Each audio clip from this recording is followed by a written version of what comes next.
এই যে বিশ্ববিদ্যালয় তোমার অনেক স্বপ্নের আবেগের ভালোবাসার জায়গা, বাট এই বিশ্ববিদ্যালয়ে চান্স পাওয়ার জন্য অবশ্যই তোমার কি লাগবে? তিনটা বিষয় মনে রাখা লাগবে। ফার্স্ট হলো হচ্ছে তোমার ড্রিম, তোমার স্বপ্ন। তোমার স্বপ্ন কি? ঢাকা বিশ্ববিদ্যালয়। তোমার স্বপ্ন কি? রাজশাহী বিশ্ববিদ্যালয়। এই বিশ্ববিদ্যালয়ে চান্স পাওয়ার জন্য কি একটা অনেক বড় একটা স্বপ্ন আছে। এই স্বপ্নটা সবার মনে আছে। অনেকগুলো শিক্ষার্থী পরীক্ষা দেবে, সবাই স্বপ্ন দেখছে পাবলিক বিশ্ববিদ্যালয়ে পড়ার। তোমারও স্বপ্ন আছে পাবলিক বিশ্ববিদ্যালয়ে পড়ার, কিন্তু এই স্বপ্নটা তোমার কি লাগবে? লিখে রাখা লাগবে। কি রাখা লাগবে? লিখে রাখা লাগবে। কোথায় লিখে রাখবা? তুমি যেখানে পড়তে বসবা তোমার টেবিলের সামনে বড় করে লিখে রাখবা, আমার স্বপ্ন ঢাকা ইউনিভার্সিটি, আমার স্বপ্ন রাজশাহী ইউনিভার্সিটি, আমার স্বপ্ন এই বিশ্ববিদ্যালয়। এটা তুমি কি করবা?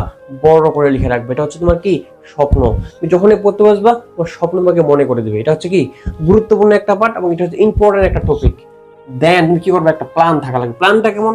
যে ভাই আমি যে বিশ্ববিদ্যালয়ে ভর্তি পরীক্ষা দিব, আমার স্বপ্ন হচ্ছে বি ইউনিট, মানবিক শাখা। আমার এটা হচ্ছে খুবই গুরুত্বপূর্ণ একটা স্বপ্ন।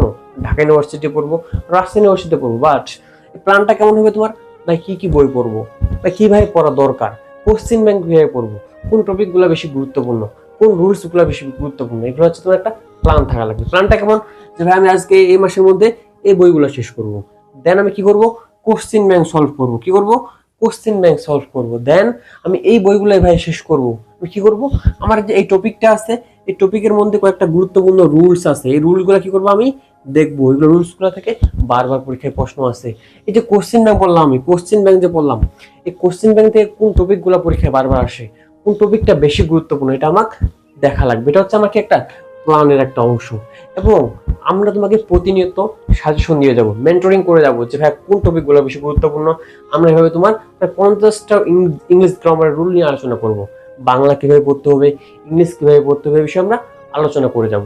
এটা হচ্ছে কিন্তু একটা প্রপার প্ল্যান। দেন কি করা লাগবে? অ্যাকশন নেওয়া লাগবে। অ্যাকশনটা কিভাবে নিবে এখন?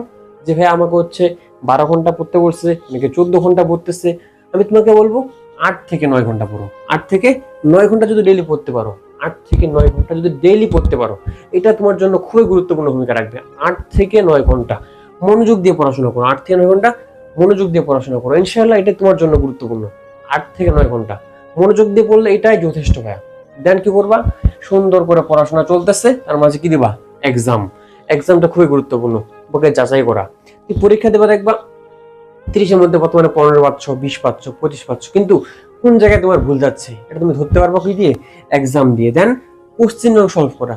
সলভ করে করবা এটা তুমি, কারণ বিগত সালে যে প্রশ্নগুলো আসছিল এই রুলসগুলো থেকে কিন্তু প্রতিবারে প্রশ্ন আসে এই রুলসগুলো থেকে, বাট শুধু উদাহরণটা পাল্টে দেয়, বাট রুলসটা হচ্ছে কি এক। ওই জন্য কি করবা?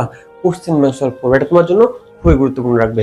তুমি যদি প্ল্যানটা অনুসারে পড়তে পারো, ইনশাআল্লাহ সামনে আসন্ন বিশ্ববিদ্যালয় ভর্তি পরীক্ষায় তোমার স্বপ্নের যে পাবলিক বিশ্ববিদ্যালয়, তুমি এখানে একটা সিট অর্জন করতে পারবে। তোমাদের সবার জন্য শুভকামনা। সবাইকে ধন্যবাদ। আসসালামু আলাইকুম।